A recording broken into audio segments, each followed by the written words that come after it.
So we've had a lot of outreach from loan officers right now talking about non-QM and how much this is impacting their business. It's just always a reminder, if you're trying to find verticals that work for you to increase your production and your revenue, look no further than non-QM. As the rest of the industry is going dormant right now, as it is, non-QM continues to go up. Make sure this is a big part of your business and talk to my friends over at Oak Tree. Their account reps are here to help you out. Give them a call today. They're waiting for you. All you have to do is click this over there. On with the show.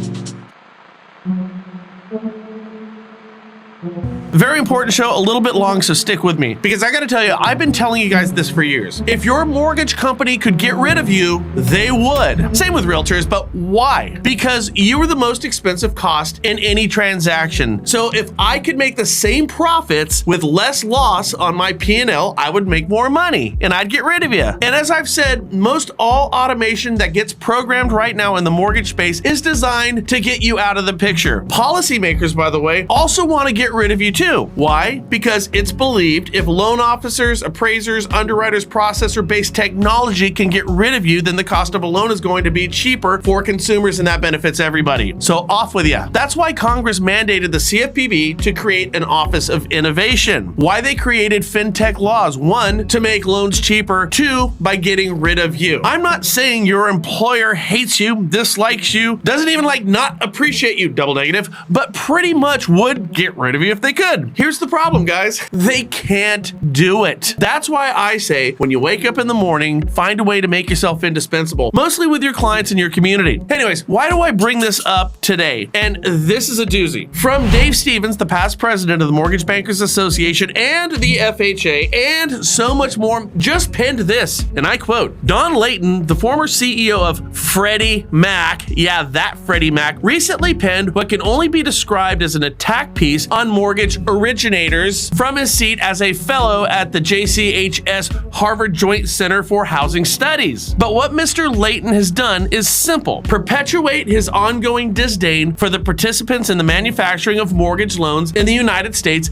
and in the process made some inaccurate assumptions as to casualty. So what did this Mr. Layton say about loan officers and mortgage companies? And by the way, before you get pissed over here, understand he's not alone in his thinking. That's my whole point. Quote from Dave Stevens. The piece is titled Loan Policy Making Implications of Record High Mortgage Origination Profits During the Pandemic. Now, in it, he describes mortgage originators as middlemen in the transaction between a consumer and the secondary market. First, I'd say, yeah, mortgage companies and loan officers, you guys are the middlemen. That's precisely how I see it. The thing is, there's really 2 ways to see middlemen, isn't there? 1, to view you as dispensable, or 2, to view you as indispensable. Okay, so why are you the problem? You, the mortgage company, and the loan officer. And again, this is from Dave Stevens. And I've attached the article, which is a great read that gives much needed clarity to what we're talking about when it comes to Layton, the ex-CEO of Freddie Mac, and his disdain for middlemen, mortgage companies, and loan officers. Okay, back to you, the loan officer and mortgage company. The cost to consumers on loans and you, the LO or the mortgage company. Here's a Dave Stevens quote. In the beginning phase in early April 2020, the interest rate moves were so swift that many worried that mortgage originators' hedged pipelines might cause institutional failure as a result of margin calls. I, being Dave Stevens, would note that this liquidity concern could have been alleviated by actions from the GSEs themselves, including the very company with which Mr. Layton was once CEO. But they didn't, and lenders were quickly forced to drain their liquidity to support these margin calls, something policymakers remain very concerned about on a go-forward basis. Well, too much business, too fast, and no reasonable solutions. So what are the unreasonable solutions that mortgage companies came up with? 1, staff up, and baby, let's do it fast. As Steven puts it, it's a zero-sum game though. You could really only hire and train as fast as your volume was going up at the time in 2020, couldn't you? So did this happen? You bet your butt it did. Was it good enough? Not even a chance. So point number 2,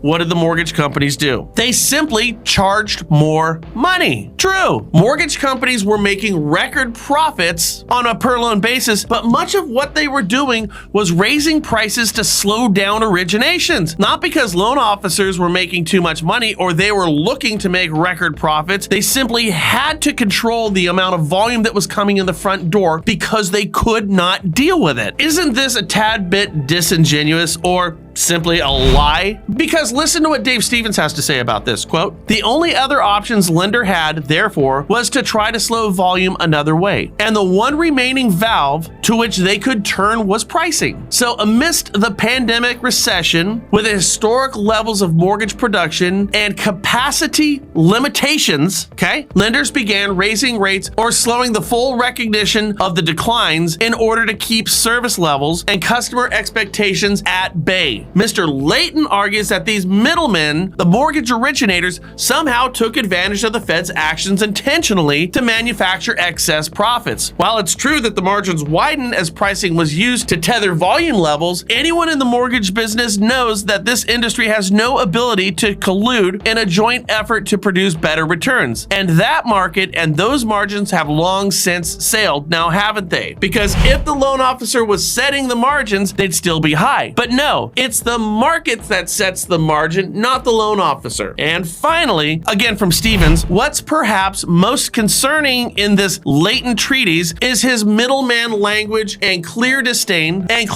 for mortgage originators, seeming to almost describe them as an impediment versus a critical access channel. Mr. Layton seems to fail to realize that as CEO of Freddie Mac, he and his successors had every opportunity to ease the process burdens on lenders that might have reduced some of the operational influences that establish these timelines for the processing of a mortgage. But most importantly, I think that Mr. Layton has missed the critical element. Far from being middlemen without mortgage originators, the products of Freddie Mac and Fannie Mae and the Ginnie Mae programs would be nothing more than a set of dust books on shelves without these guys, loan officers. So Layton seems to me he should know better. But by penning this article that Layton did and that Dave Stevens responded to might lead one to believe that Layton has a dog in the fight. You know, a fight to marginalize you, the mortgage company and mortgage loan officer. Maybe it's because he's the ex-CEO of Freddie Mac. He's writing this to appeal to the mortgage industry that's trying to find a way to cut costs and trying to find a way to work you out of the equation. I don't know, it seems to me this whole article by Layton works as a great resume for Layton, who's looking for a big payday with a mortgage company that has lots of zeros in their production. What do you think? Anyways, do me a favor, read the article. It's very, very, very illuminating, my friends. I'll see you guys tomorrow on the National Real Estate Post. Bye.